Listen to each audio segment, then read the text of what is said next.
Halo guys, welcome back to Korea Ramit bersama orang Korea yang medok. Oke, polo-polo di Korea kemarin itu ada berita meninggalnya seseorang yang bekerja di perusahaan roti dan ini sebenarnya cukup rame di Korea.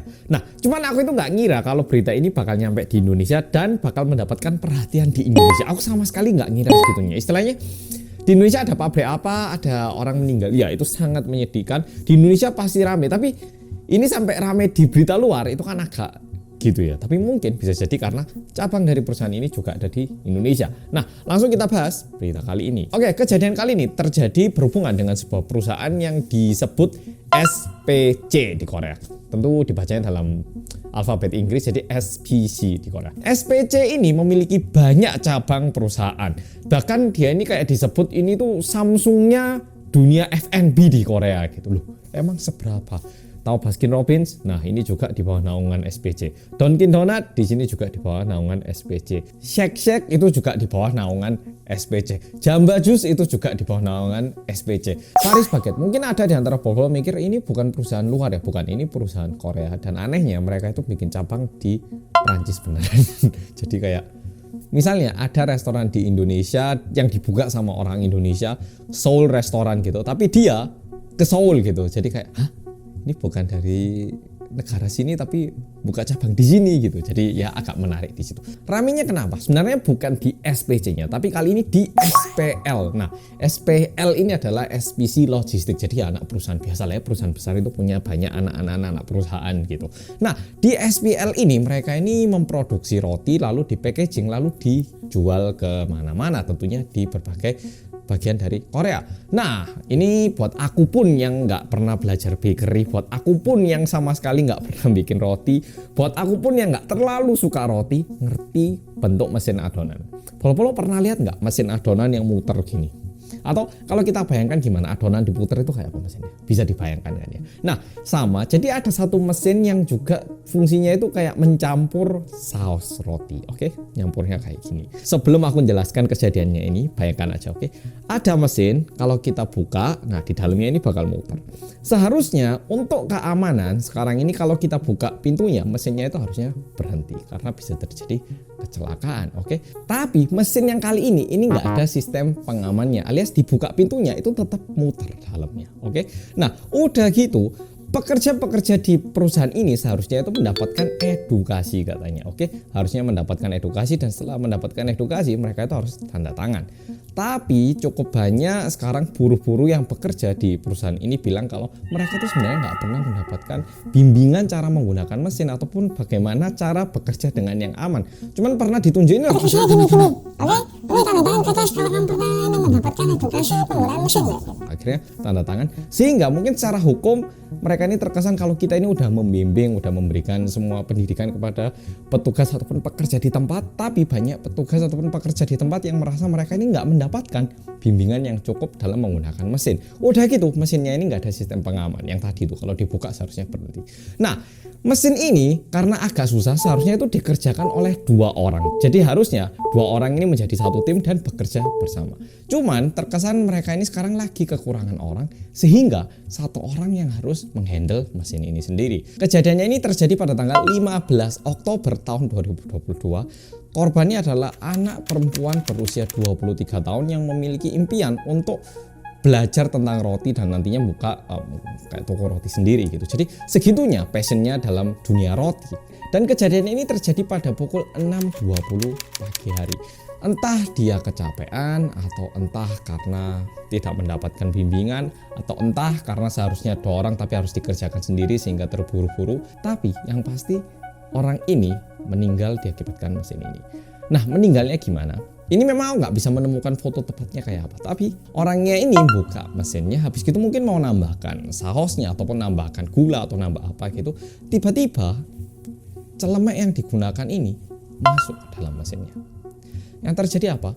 Tentu mesinnya ini terus menarik bajunya. Nah, orangnya kondisi pakai baju kan nggak bisa langsung cepet-cepet ngelepas atau gimana. Udah gitu, mesin-mesin kayak gini kan tenaganya kuat banget. Akhirnya orangnya ini masuk ke dalam mesin dan meninggal di mesin itu. Kalau berdasarkan hasil pemeriksaan dari polisi, dikatakan korbannya ini sedikit tidak utuh, agak rusak ini ya, badannya agak ya banyak luka-luka. Udah gitu, tulang bagian kanannya sini agak patah. Jadi diperkirakan tangan kanannya ini mungkin kejelimet masuk. Habis itu orangnya ini berusaha melarikan diri, tapi keputar gini. Nah akhirnya masuknya kayak ke belakang gini, sehingga kayak ada cedera yang lumayan parah di bagian pundak kanannya katanya. Nah orangnya ini akhirnya meninggal.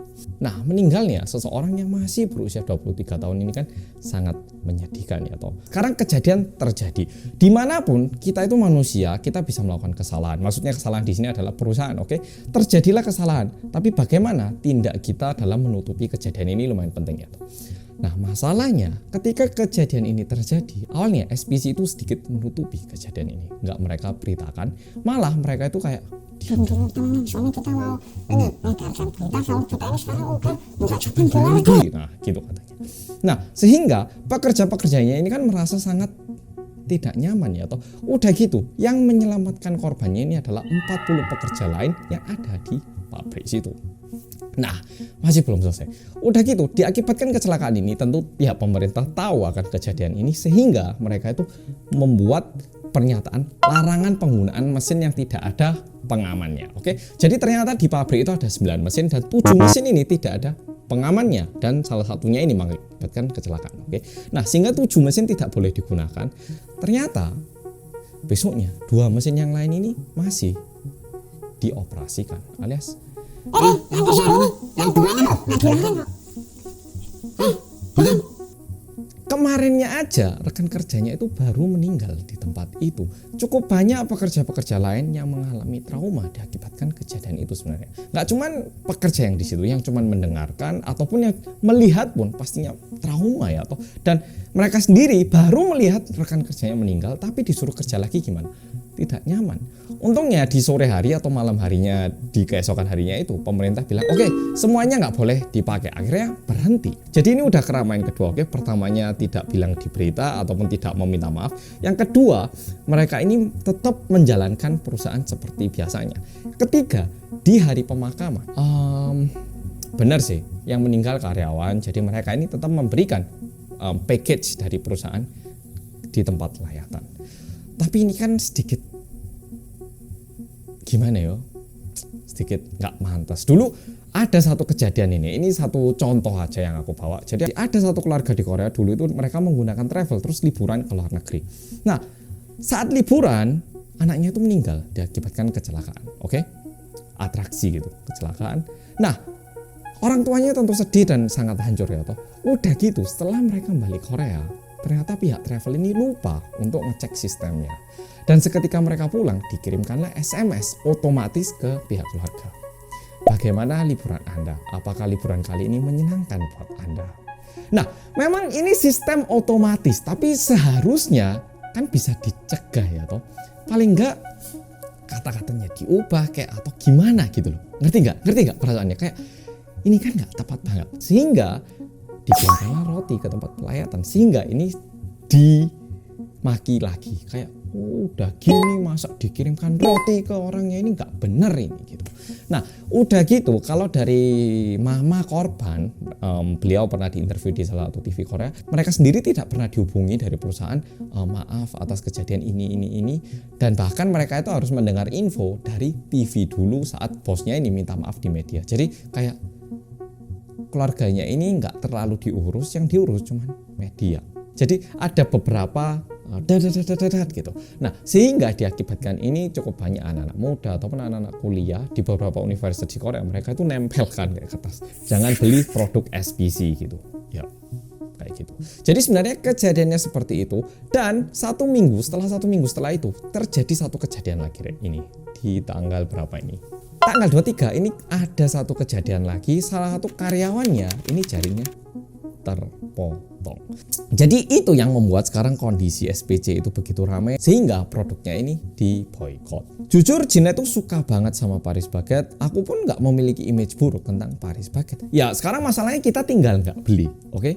Perusahaan rugi. Mungkin kita ngelihatnya itu. Tapi yang menyedihkan lagi adalah yang punya cabang-cabang Paris Baguette di Korea ini adalah orang-orang biasa, alias mereka ini franchise gitu loh. Bayangkan misalnya ada satu produk di Indonesia, mereka ini karena bosnya mengalami kesalahan, orang-orang memboikot, tapi yang punya cabangnya ini sebenarnya orang-orang yang beli franchise-nya. Kasihan lagi tuh, alias resellernya misalnya.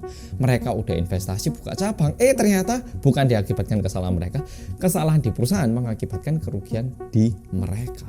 Nah, jadi memang sangat disayangkan. Orang-orang Korea pun bilang, waduh, kasihan banget ya yang punya toko. Tapi kalau misalnya aku beli di sini, uangnya kan juga ngalir ke SPC, sehingga orang-orang ngeboikot produk ini.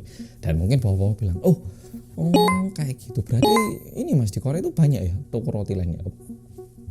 Ya banyak. Kalau misalnya dilihat kompetitornya Paris Baguette yang paling besar ya Treasure itu yang dari CJ. Oke, jadi video kali ini sampai di sini. Semoga Polo jadi lebih paham akan kejadiannya ini. Aku juga merasa sangat berduka cita untuk korban karena kalau masuk ke dalam mesin, apalagi mesin-mesin roti gini kan bukan yang srek gitu kan, mereka pasti ngaduknya tak tak tak tak tak tak tak tak.